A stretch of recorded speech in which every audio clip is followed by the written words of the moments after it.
Hi, folks. Today I want to walk you through how to create a Kahoot challenge from a pre-existing Kahoot. First, you're going to log in using your Kahoot account or log in with Google.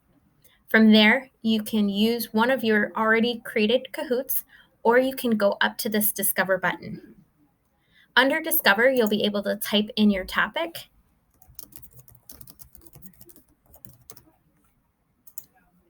and then a list of potential Kahoots will appear. So you can see how many different questions there are for these different Kahoots. You can take a look and star any of your favorite Kahoots.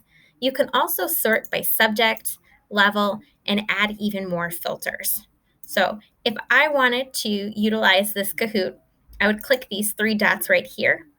And then I'm going to go down to either duplicate the Kahoot if I wanted to customize it, or if I just want to assign the Kahoot as is, I'm going to go to challenge.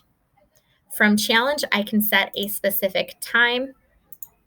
So students can complete this at any time between now and Friday the 20th. Then I'm going to press create. Once I create this challenge, I'll be able to copy this link and paste it straight into Google Classroom or my LMS. That are already created allows you to provide your students with extra practice and opportunities to engage with your course material. So take a look and check out the Discover page in Kahoot.